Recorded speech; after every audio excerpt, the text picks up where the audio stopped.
നമസ്കാരം, ഞാൻ നിങ്ങളുടെ ജോ. പുതിയൊരു വീഡിയോയിലേക്ക് എല്ലാവർക്കും സ്വാഗതം. ഇന്നത്തെ വീഡിയോയിൽ ഞാൻ പറഞ്ഞുതരാൻ പോകുന്നത് നമുക്ക് എങ്ങനെയാണ് ഒരു ടാറ്റ നമുക്ക് അൾട്രാ വണ്ടി എങ്ങനെ ഓടിക്കാന്നതിനെ പറ്റിയാണ് ഈ ഒരു വീഡിയോയിൽ പറഞ്ഞുതരാൻ പോകുന്നത്. ഇതാണ് വണ്ടി. ഈ വണ്ടി എങ്ങനെയാണ് നമുക്ക് ലോഡ് കയറിയിരിക്കുന്ന വണ്ടിയാണ്. ഇതെങ്ങനെയാണ് ഓടിക്കുന്നതിനെ പറ്റിയാണ് ഈ ഒരു വീഡിയോയിൽ പറഞ്ഞുതരാൻ പോകുന്നത്. അപ്പോൾ വീഡിയോ സ്കിപ്പ് ചെയ്യാതെ നിങ്ങൾ മുഴുവനായി കാണാൻ ശ്രമിക്കുക. അതുപോലെ തന്നെ എന്റെ ചാനൽ ആദ്യമായാണ് കാണുന്നെങ്കിൽ ഒന്ന് സബ്സ്ക്രൈബ് ചെയ്യുക. തൊട്ടടുത്ത് കാണുന്ന ബെല്ലൈക്കൺ അമർത്തി കഴിഞ്ഞാൽ ഞാൻ വീഡിയോ അപ്ലോഡ് ചെയ്യുമ്പോൾ തന്നെ നിങ്ങൾക്ക് നോട്ടിഫിക്കേഷൻ ലഭിക്കുന്നതായിരിക്കും. അപ്പോൾ നമുക്ക് ഒട്ടും നേരെ വീഡിയോ കിടക്കാം. ഓക്കെ, ഞാനിപ്പോൾ വണ്ടിയെ കയറി. നമ്മൾ സാധാരണ രീതി ഞാൻ എല്ലാ വണ്ടിക്കും പറഞ്ഞു കൊടുക്കുന്ന പോലെ നമ്മൾ ആദ്യം ഒരു വാഹനത്തിൽ കയറി ഇരുന്നിട്ട് നമ്മൾ ആദ്യം കാറിന്റെ സെറ്റപ്പ് തന്നെയാണ് ഇവിടെ. നമ്മൾ ചെയ്യുന്ന പോലെ കാറിന്റെ അതുപോലെ തന്നെ നമ്മൾ ആദ്യം ബ്രേക്ക് കാല് വയ്ക്കും. ഈ ബ്രേക്ക് കാല് വെച്ചതിന് ശേഷം എന്ത് ചെയ്യും എല്ലാം ചെയ്യാം. അപ്പോൾ ഇത് സീറ്റ് നമ്മൾ അഡ്ജസ്റ്റ് ചെയ്യുന്നു. അതുപോലെ തന്നെ നമ്മൾ ബ്രേക്ക് കാല് വെച്ചതിന് ശേഷം നമ്മുടെ ബ്രേക്ക് കാല് വെച്ചുകൊണ്ട് നമ്മൾ സീറ്റ് അഡ്ജസ്റ്റ് ചെയ്യണം. ഇതിന്റെ താഴെ തന്നെ ഇവിടെ കാണാം ഒരു ക്ലിപ്പ് കാണാം. ഇങ്ങോട്ടും പുറമോട്ടും വരും. ഇത് കണ്ട ഇത് ഇങ്ങനെയാണ് മേലോട്ട് പൊക്കിയതിന് ശേഷം പിടിച്ചതിന് ശേഷം ഇങ്ങനെ നീക്കുക. നമുക്ക് അഡ്ജസ്റ്റ് ചെയ്ത് കറക്റ്റായിട്ട് വെക്കുക. അതുപോലെ നമ്മുടെ ചാര് ഇവിടെയാണ്. ചാരിന്റെ ഇവിടെ നമുക്ക് അഡ്ജസ്റ്റ് ചെയ്യേണ്ടതാണ്. ഇതുപോലെ ആക്കാം. അതുപോലെ തന്നെ ഇത് എയർ സിസ്റ്റമാണ്, എയർ ബൈ സിസ്റ്റമാണ് നമ്മുടെ സീറ്റ്. ഇത് നമുക്ക് സാധാരണ രീതി കാറിന്റെ കൂടെ നമുക്ക് ഇങ്ങനെ പഞ്ച് ചെയ്ത് കഴിഞ്ഞാൽ പൊങ്ങി വരുന്ന സൈസ് അല്ല. ഇത് തന്നെ ഓട്ടോമാറ്റിക് ആയിട്ട് ഇത് പൊങ്ങും തഴിഞ്ഞത്. ഇതാണ് വെയിറ്റ് കുറയുന്നതനുസരിച്ച് ഇത് പൊങ്ങി വരും. വെയിറ്റ് കൂടുന്നതനുസരിച്ച് നമുക്ക് അനുകൂലമായിട്ട് കറക്റ്റായിട്ട് ഈ സീറ്റ് തന്നെ താഴെയും പൊങ്ങുകയും ചെയ്യും. ഇത് കണ്ട. അപ്പൊ എയർ ഫുൾ ഉണ്ടെങ്കിൽ ഈ സീറ്റ് കറക്റ്റായിട്ട് ഇങ്ങനെ കിട്ടത്തുള്ളൂ. അപ്പൊ ആ ഒരു സിസ്റ്റമാണ് ഇത്. നമ്മൾ താക്കോലൊക്കെ ഇടുന്നു. ഇവിടെ താക്കോലിട്ട് നമ്മൾ ക്ലച്ച് ചവിട്ടി ന്യൂട്രാക്കുന്നു. ന്യൂട്രാക്കിയതിന് ശേഷം എന്ത് ചെയ്യാവും, വണ്ടി 1 തിരിച്ചു, 2 തിരിച്ചു. ഈ 2 തിരിച്ചു കഴിയുമ്പോൾ നമുക്ക് മീറ്ററിനകത്ത് ലൈറ്റ് കത്തും.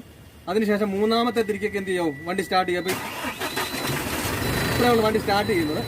ഇപ്പൊ അതിനുശേഷം ഞാൻ എന്തൊക്കെ ചെയ്യുന്നത് കാണിച്ചു തരാം. നമ്മൾ സ്റ്റാർട്ട് ചെയ്തിരിക്കുന്ന വണ്ടിയാണ്. സ്റ്റാർട്ട് ചെയ്തതിനു ശേഷം എന്ത് ചെയ്തു, നമ്മൾ ഹാൻഡ് ബ്രേക്ക് ഒക്കെ മാറ്റി. ഇതാണ് ഹാൻഡ് ബ്രേക്ക്. ഈ ഹാൻഡ് ബ്രേക്ക് മാറ്റുന്നത് എങ്ങനെയാണെന്ന് വെച്ചാൽ നമ്മുടെ കാറിന്റെ കൂട്ടല്ല, ഈ സൈഡിലാണ്. ഇതാണ് ഹാൻഡ് ബ്രേക്ക്. ഈ ഹാൻഡ് ബ്രേക്ക് നമ്മൾ ഇത് ഈ രീതി മേലോട്ട് പൊക്കിയതിന് ശേഷം എന്ത് ചെയ്തു, ഇതിങ്ങനെ മേലോട്ട് പൊക്കിയതിന് ശേഷം നമ്മൾ താഴോട്ട് എടുത്തിട്ടു. ഇതിങ്ങനെയാണ് ഹാൻഡ് ബ്രേക്ക് എടുക്കുന്നത്. അതുപോലെ നമ്മൾ ഹാൻഡ് ബ്രേക്ക് ഇടുന്നതും അതുപോലെ തന്നെ മേലോട്ട് പൊക്കിയതിന് ശേഷം വീഴത്തുള്ളൂ.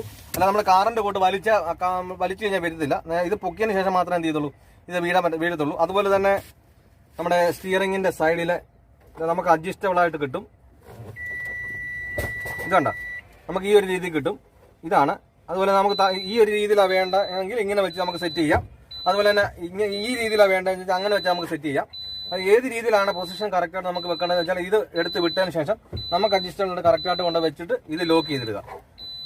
അപ്പം അതേപോലെ തന്നെ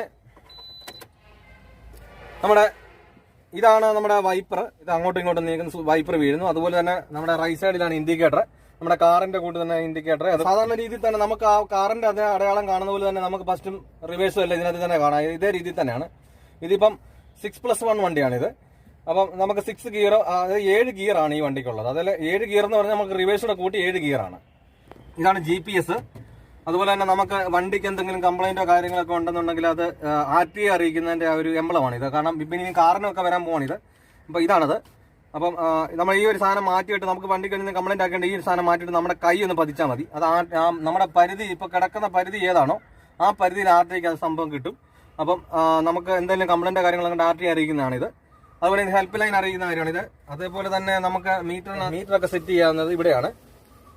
കിലോമീറ്ററിന്റെ ഉണ്ട്, ഡീസലിന്റെ ഉണ്ട്, ഇതെല്ലാം ഉണ്ട്. അതിന്റെ കൂട്ടത്തിൽ നമുക്ക് ആർട്ട് ബ്ലൂ എന്ന് പറഞ്ഞൊരു സാധനമാണ്. അതായത് നമുക്ക് ഡീസലിന്റെ കൂട്ടത്തിൽ നമുക്ക് വേറെ സെപ്പറേറ്റ് ഒഴിച്ചു കൊടുക്കുന്നതാണ് ആർട്ട് ബ്ലൂ എന്ന് പറയാം. അപ്പം അതുകൊണ്ടുണ്ടെങ്കിൽ വണ്ടിക്ക് നല്ല സ്മൂത്ത് കിട്ടും. ഇപ്പൊ ഈ ആർട്ട് ബ്ലൂ കൊണ്ട് ഉദ്ദേശിക്കുന്നത് എന്താണെന്ന് ചോദിച്ചു കഴിഞ്ഞാൽ നമുക്ക് മൈലേജ് നമുക്ക് കൂടുതൽ കിട്ടും. നമുക്ക് ആർട്ട് ബ്ലൂടെ ഒഴിക്കാം. ഇതുപോലെ തന്നെ നമുക്ക് ഈ ആർട്ട് ബ്ലൂ ഒഴിച്ചു കൊടുക്കുന്നതെന്ന് പറഞ്ഞാൽ നമുക്ക് ഇതിനകത്ത് ഇപ്പം നിങ്ങൾക്ക് കാണാൻ പറ്റും 3 കട്ടയുണ്ട്. അപ്പം 2 കട്ടൊക്കെ ആകുമ്പോഴാണ് നമ്മൾ ഒഴിച്ചു കൊടുക്കുന്നത്. നമുക്ക് 2 കട്ടൊക്കെ ആകുമ്പോൾ നമുക്ക് ഒഴിച്ചു കൊടുക്കാം അതിനകത്തിൽ ആർട്ട് ബ്ലൂ. അതിന് സെപ്പറേറ്റ് ടാങ്ക്. ഹെഡ്ലൈറ്റ് ഇവിടെയാണ്. ഒന്ന് തിരിച്ചു കഴിഞ്ഞാൽ പാർക്ക്, 2 ഹെഡ്ലൈറ്റ്. അങ്ങനെ ഇവിടെയാണ് നമ്മുടെ ഹെഡ്ലൈറ്റിന്റെ സ്വിച്ച് വരുന്നത്. അതേപോലെ തന്നെ നമ്മുടെ ക്യാബിന്റെ മേളിൽ നമുക്ക് ഡാഷ്ബോർഡൊക്കെ നമുക്കിവിടെ സെൻട്രലായിട്ട് ലൈറ്റ് വരുന്നുണ്ട്. അതുപോലെ തന്നെ നമുക്ക് എന്തെങ്കിലും ബുക്കോ കാര്യങ്ങളോ എന്തെങ്കിലും ആവശ്യങ്ങളുള്ള സാധനങ്ങളൊക്കെ ഇവിടെ നമുക്ക് സെറ്റ് ചെയ്യാം, ഇവിടെ വെക്കാം. അതുപോലെ തന്നെ പ്രത്യേകിച്ച് വേറെ ഇതിനകത്തിലെ കാര്യങ്ങൾ പ്രത്യേകിച്ച് വേറെ നമ്മൾ സാധാരണ ഒരു വണ്ടിയുടെ കൂട്ട് തന്നെയൊക്കെ ഉള്ളൂ. നമുക്ക് ഇത് കാർ ഓടിക്കുന്നതുകൊണ്ട് തന്നെ ഈസി ആയിട്ട് തന്നെ നമുക്ക് ഈ ഒരു വാഹനം ഓടിക്കാം. അപ്പോൾ നിങ്ങൾ ഈ വണ്ടിയുടെ വലിപ്പം കണ്ടുകൊണ്ട് നിങ്ങൾ ഒരു കാരണവശാലും നിങ്ങൾ പേടിക്കേണ്ട ഒരു കാര്യങ്ങളും ഇല്ല. ഓടിച്ച് നോക്കാം. ഓക്കെ, അപ്പോൾ ഞാൻ അതിനായിട്ട് വണ്ടി കയറി സ്റ്റാർട്ട് ചെയ്ത് ക്ലച്ച് അവിടെ ന്യൂട്രാക്കി, ബ്രേക്ക് കാറുണ്ട്, സ്റ്റാർട്ട് ചെയ്തതിന് ശേഷം എന്ത് ചെയ്തു, ഹാൻഡ് ബ്രേക്ക് ഒക്കെ എടുത്ത് മാറ്റിയതിന് ശേഷം നമ്മൾ ഈ ഒരു വണ്ടിക്ക് പ്രത്യേകത എന്ന് പറഞ്ഞാൽ ഈ സീറ്റ് കിടന്ന് ഇങ്ങനെ പഞ്ചടിക്കുന്നത് കൊണ്ട് നമ്മൾ സീറ്റ് ബെൽറ്റ് കൃത്യമായിട്ട് ഇടണം. അതിന്റെ സീറ്റ് ബെൽറ്റ് നമ്മൾ സാധാരണ കാറിന്റെ കൂടെ തന്നെ ഈ സൈഡിൽ തന്നെ ഉണ്ട്, അതുകൊണ്ട് തന്നെ കൊണ്ടിട്ട് സീറ്റ് ബെൽറ്റ് ഇട്ടു. സീറ്റ് ബെൽറ്റ് ഇട്ടതിന് ശേഷം മാത്രമേ ഈ വണ്ടി ഓടിക്കുക. കാരണം എന്നുണ്ടെങ്കിൽ വണ്ടിയിൽ നമുക്ക് കട്ടറോ കുഴിയോ കാര്യങ്ങളൊക്കെ ഉണ്ടെന്ന് നമുക്ക് കറക്റ്റായിട്ട് ആ പൊസിഷൻ മാറിപ്പോകും. അപ്പോൾ സീറ്റ് ബെൽറ്റ് ഒക്കെ ഇട്ടു. അതിനുശേഷം ഞാൻ വണ്ടി ഉണ്ടോ നോക്കി, വണ്ടി ഇല്ലാന്ന് കണ്ടു കഴിഞ്ഞപ്പോൾ ഞാൻ ബ്രേക്കിൽ നിന്ന് കാല് മാറ്റി ക്ലച്ചിൽ നിന്ന് മെല്ലെ എടുക്കുകയാണ്.